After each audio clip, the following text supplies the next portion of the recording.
Welcome to Ghired, Conclave Exile. As far as opening hand goes, yeah, we're going to keep on this one. It's a little clunky in Guy's Cradle and Field of Dead, but if we can make it to the late game, I love this opening hand. So yeah, we're going to keep on this one. But yes, welcome to some Ghired. Hope you're excited for some Naya tokens and some Naya populates. So it's always a lot of fun. So opponent's going to lead off with Soul Ring. That is perfectly fine. I got off to Mana Crypt Cultivate last game. And I don't know how I'm going to edit the video. So if you've already seen it, that's what I'm talking about. Or you might have that in the future if this video comes first. So let's see what we're going to lead off with. I guess at this point, we just end up going and actually hitting that mountain is pretty huge. So let's just lead off with Savannah. That way we can just lead off with Rootbound Crag and really kind of start working from there. So we're playing Ghired, Conclave Exile. Whenever Ghired enters the battlefield, create a 4/4 green Rhino creature token with trample. Then, whenever Ghired attacks populate, the token enters the battlefield tapped and attacking. And with a token doubler, like Doubling Season or Parallel Lives, that token also enters the battlefield tapped and attacking. That's a very nice effect. Playing against Alesha, who smiles at death, which we will cover her in just a second. Run into Oblivion Ring. We can't go for Oblivion Ring right now, but we might end up going for Soul Ring next turn. That'll be a pretty good way for us to deal with Soul Ring. Or if we don't want to worry about Pilgrim's Eye just constantly grabbing basic lands, we might end up going for that. So let's go for Rootbound Crag. And then anything else, we're going to go and pass the turn over to our opponent. So playing against Alesha, who smiles at death. First strike. Whenever Alesha, who smiles at death, attacks, you may pay 2 mana. If you do, return target creature card with power 2 or less from your graveyard to the battlefield tapped and attacking. And also a little bit of a lore backstory. If you don't know, Alesha is transgendered. And so that's just really cool. Always like to highlight that. She's a very strong figure in Magic to have like a transgendered figure. It's always pretty cool. And if I'm correct, I think she's the first transgendered Magic character. So it's always pretty cool. So I don't know. I feel that's pretty neat that Magic decides to include little things like that. And I always like to at least kind of highlight that because it's always, it's nice to have Magic include everybody who plays the game in some form or fashion. So it's always nice to be able to project yourself into the game. And any transgendered people out there who do play Magic, there you go. Alesha's pretty cool. So they do get Alesha down. They've got Viscera Seer, Ransack the Lab. We can't end up going Oblivion Ring on Alesha if we want to just kind of get that commander tax going. They can simply recast it if we end up going for that. Or we do have a Fumigate that we can just kind of slowly work towards. I think that Fumigate sounds pretty good because this is going to get them some stuff on the battlefield. Yeah, if we're going to do that, I think what we need to actually end up doing is going Oblivion Ring on Soul Ring. So let's do that. So let's go Oblivion Ring. We're going to grab that Soul Ring. We're going to let our opponent just kind of chew up some of their mana if they went in going for those Alesha triggers. So let's go O-Ring on Soul Ring. And then that's going to make Fumigate to where we can get some life gain and just really kind of take over from there.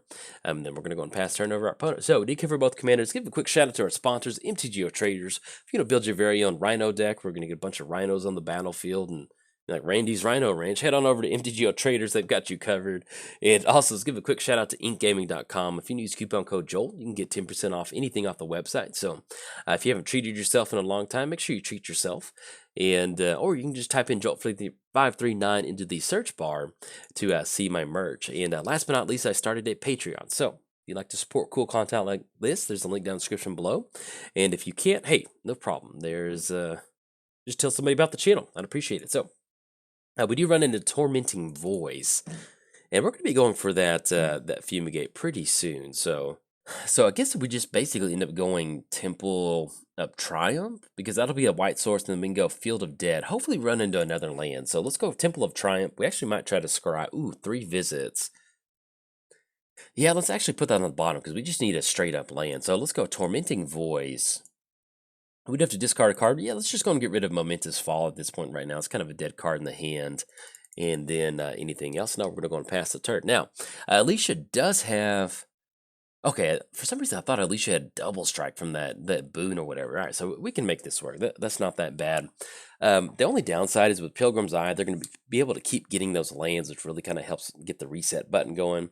And so if we don't hit the land drop next turn, let's say we have to go Field of Dead, have that enter the battlefield tap, we'll still be in an okay spot because we actually grab Forest and then Plains. That's going to be 1, 2, 3, 4, 5, 6, 7. So that'll make it to where we've got a Field of Dead active.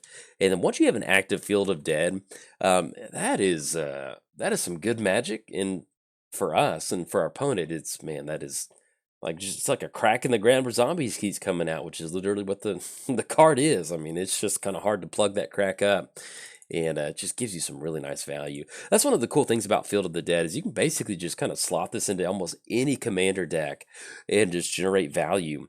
Especially any 3-color deck, it's almost worth just kind of running in anything just to kind of, I mean, there's just so many times where depending on what sort of mana base you have set up, you have Cultivate, you have Skyshot Claim, you get these lands on the battlefield really quick, you just end up with these just really nice value piles. So all right, Paul's going to go for Imperial Recruiter.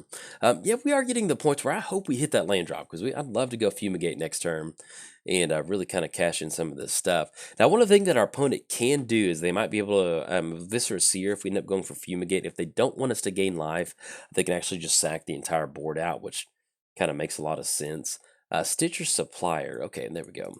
For some reason, I was thinking it was some untapped creatures. Like, are we about to get comboed out? But it is not. So, see if we hit the land drop. Hopefully, it comes into play. Untap. Oh, Wrath of. Ooh, well, hey, that. If we don't hit the land, we can at least go Wrath of God. I think that's a pretty good option. So we can just run into the 4-mana board wipe. So let's go Wrath of God. Let's go and pop this board real quick, and we'll see if they'll probably end up going Viscera Seer because that's going to allow them to scry. And the good thing about us forcing a Wrath of God with them having Stitcher Supplier. Actually, does Stitcher Supplier go into their... Yeah, it goes into their hands, so they're going to get some scry going. And we don't want to auto-yield through that, so we'll let them do this, and then I'll jump back into commentary. Okay, so we took care of their board state. Let's go and go for Field of Dead. That's going to enter the battlefield. The next turn we'll end up going for Cultivate, and then anything else. No, we're going to go and pass the turn over to our opponent. But yeah, as far as Ghired goes, if you haven't seen this deck before, this is basically kind of like a Naya control deck in a way that we just... we have answers for a lot of artifacts and enchantments, a lot of things like that. And the other thing is we're just running a lot of board wipes. Just board wipes tend to work really well with the token build. As you can tell, we end up going for Wrath of God. Let's say we slam down Ghired next turn. We're going to end up with a lot of creatures on the battlefield. We get a lot of zombies going. This guy's Cradle is about to really take off. There's just a lot of times where this deck just really wants to go to the late game. And having that reset button of a board wipe really helps it out. And the other thing is we're running a lot of Planeswalkers in here that double up as a lot of tokens. So kind of catching some extra value in numerous places, which is pretty nice. So we've got 5. That's going to be 6. We can cultivate for the last land. Yeah, I think we still end up going for that. So let's go for Cultivate. That's going to be green. Tap down Field of Dead. We do want to grab Plains. Because we're actually okay. And we'll probably actually just end up grabbing... No, we need to probably grab another red source. No, we already have the other mountain. We'll just grab another forest. So let's have Plains enter the battlefield. Forest goes into our hand. We're going to finally be able to get some of these zombies on the battlefield. And then anything else? No, we're going to go and pass the turn over to our opponent. So we do have Guy's Cradle. So next turn we can go Guy's Cradle. That's going to be an extra zombie. So Guy's Cradle is going to be tapped down for 2 mana. We'll probably actually end up going for Chandra because one of the cool things about Chandra is that in 1 versus 1 especially, or even in a multiplayer setting, using that +1 and get those 3/1 elementals, that is really rough to deal with. When you're sending 6 damage to your opponent every single turn and you don't care about whether or not they block or not, it is a very, very good way to really put a ton of pressure on your opponent, especially if we're going to go Fumigate, clear the board, something like that. You can really generate some nice value with Chandra. So that's probably what we're going to end up going. Ooh. Or we can run into Mirari's Wake. Yeah, let's do this. So let's go Guy's Cradle. That's going to be an extra zombie on the battlefield. So if we go Mirari's Wake, that's going to be 1, 2, 3, 4, 5. Yeah, 1, 2, 3, 4, 5. That'll still leave 2 more lands. Tap down Guy's Cradle. I think we can do this all in 1 turn. So yeah, let's do it like this. So let's go Mirari's Wake. And actually, we can just tap down Guy's Cradle. Yeah, that'll be good. All right, so we go Mirari's Wake. Yeah, I like this. All right, so we're going to tap down Rootbound Crag. That's still going to give us Mountain. And so we're going to have Mirari's Wake enter the battlefield. That's going to be 1, 2, 3, 4. We're gonna have Chandra into the, yeah, that was a really good suit. There we go. I like that. So let's go for the +1. We're gonna get those elementals on the battlefield. And at this point, with us getting that extra ability from the zombie tokens, we do want to protect Chandra, so we'll probably hold these double zombies back, but we're gonna send these 4/2 elementals in a heartbeat. So there we go. Swinging in for 8, and then pass turn to our opponent. So this is the cool thing that I mentioned about the deck. You know, is that we just get down Chandra, and it becomes our opponent's problem now. They have to stop these elemental tokens. And then after that, we can just clear the board and just hit the reset button again. We've got Fumigate. We have an active Field of the Dead. We don't even have Ghired down yet. So that's kind of one of the cool things about this deck is that if you play it or you build it for the late game, once we do, you can either use Ghired in kind of like a mid-rangey aspect where you're getting these rhinos going, or you can simply just go to the late game, then plop it down and get that populate going, which is a pretty nice feeling. So anything else, we're going to go and pass the turn back over to our opponent. So we've got Second Harvest is another way to kind of deal some extra damage, which is always a really fun feeling. But yeah, as far as the Planeswalkers in the deck, if there's Planeswalkers in here, it generates a token in some form or fashion because we will be able to get as much overlapping value as possible if we're running a Planeswalker. That's why Chandra works out so well in the deck. And also, we're running Doubling Season. Doubling Season doubles the tokens we get. It doubles the counters on the Planeswalker. So there's times that if we have Doubling Season down, we're going for Ghired. Then we get the Planeswalker down late game. We just like almost already have an ultimate right there. I don't know. It's just a pretty fun way to play it. Now, we do have a chance to actually generate a pretty good chunk of mana with Second Harvest. We can actually make some copies of the, yeah, I think I kind of like going Second Harvest next turn. So opponent's going to go for Alesha. Let's see who they end up bringing back out of the graveyard. Okay, opponent's going to go for Sad Robot, and that's going to give him an extra land down. But yeah, you know, normally I'm a huge Naya person, but playing Naya Planeswalkers and just, I don't know, this is just a really fun deck. If I had this built in paper, I would love to play it all the time. So opponent's going to go for Sad Robot swinging in. At this point, we're going to let them get that land drop. We're not going to block on Sad Robot because they are, actually, they're both swinging in at Chandra. So I think we will end up offering some blocks up. Yeah, that'll end up being good. So let's go zombie token on Sad Robot, zombie on Alesha. I don't mind making that trade. And then next turn we can try to generate some pretty good mana. So, all right. So that's going to cash in a card draw for Sad Robot. And we still have Chandra Protect because like I mentioned, even though we're like getting rid of these zombies, they come very cheaply as we keep getting more and more Field of the Dead zombies on the battlefield. And we can really, we just want to make sure that we keep these elementals around to kind of keep that pressure up on our opponent. Okay, opponent's going to go for Anarchist. When it enters the battlefield and you return, I love the art on that. It looks great. Because there's another Anarchist that the art's kind of goofy looking. Return target sorcery card from your graveyard to your hand. So let's see what they end up going for. The only sorcery they've got, Ransack the Lab. Which I need to start incorporating Ransack the Lab into my deck building. I completely forgot that that's a thing, and I really do like that for mono black or any sort of black build. They're going to end up bringing back Reanimate. So they do have enough mana to go for Reanimate. We have no creature cards in our graveyard. I guess if they would end up going probably Imperial Recruiter, that would be a pretty good option with Reanimate because that's going to put it right on the battlefield and they'll be able to grab another creature. But with us going for Fumigate, that's going to be a really nice turn next turn because that's going to allow us to hit that reset button. And we can actually sequence it to where we have the zombie down. We get another zombie token. We go for the elementals. We Second Harvest. Then we have a lot of mana for Guide's Cradle, Fumigate, tap down. Yeah, I don't know if we'll have enough mana for all of that, but we've got some stuff that we can do. So opponent's going to go for Imperial Recruiter.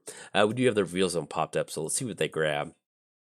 Okay, and I don't know if I mentioned it during this video, but I'm getting over a sickness today. And so if you hear me kind of pause the video or if I come back, my voice is a little bit rough or something. I was just coughing. I was trying to hack some stuff up so I don't get like blah. All right, so we run into Marsh Flats, which is actually a really good thing for us. Let's go zombie. I have that zombie in the battlefield. That's going to pump up Guy's Cradle to a very nice effect. Let's go and crack Marsh Flats. Let's go ahead and grab, we want to grab a land that comes into play untapped. So I think at this one, we'll just go ahead and grab a Plateau, have that enter the battlefield, get ourselves an additional zombie token. Let's go for the +1 with Chandra. Yeah, get those elemental tokens. And let's go Second Harvest. That's going to be green, green. We are actually a little bit kind of rough on green mana.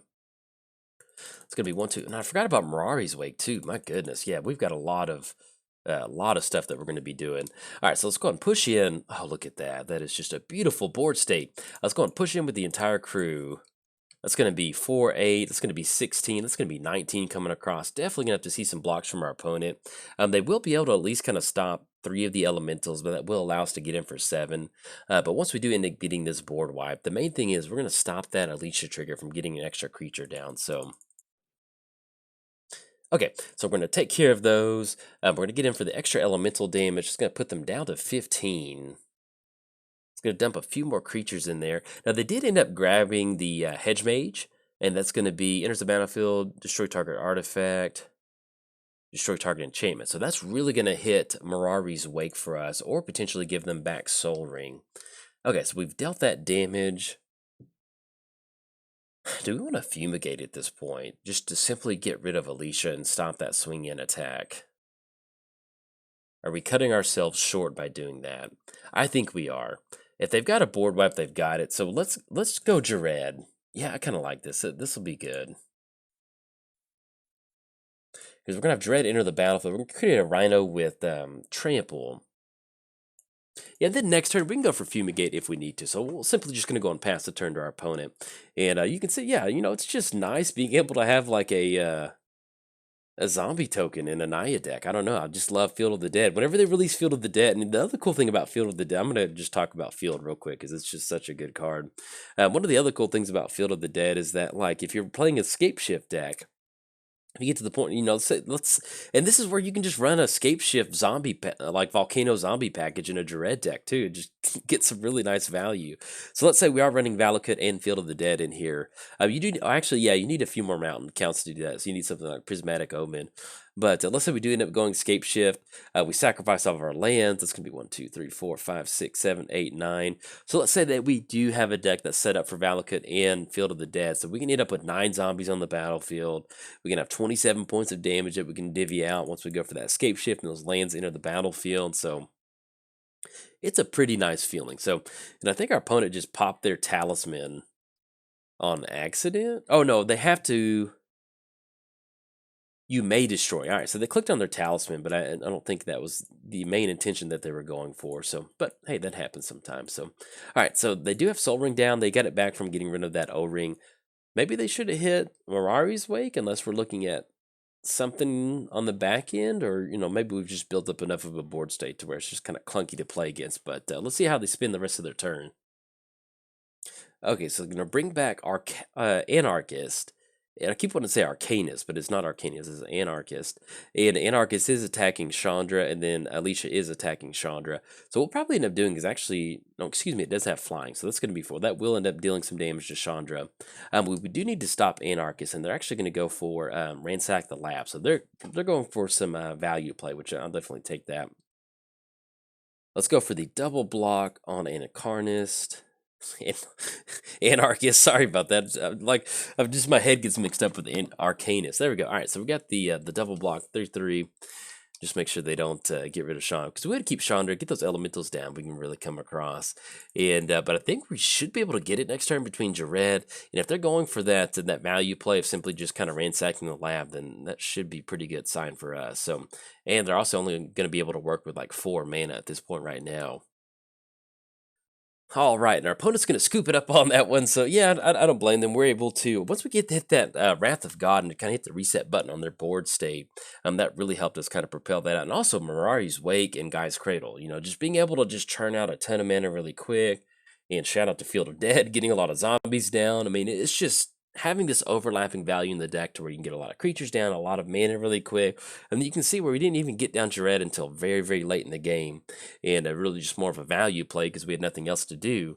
In that, you know, just having the strength core of the deck, you know, be planeswalkers and extra tokens like that, it can really put some pressure on our opponent, especially with Chandra. Those elementals, they do add up. So, but if you enjoyed your time at the Rhino Zoo with Ghired, hey, like and subscribe. Thanks. Bye.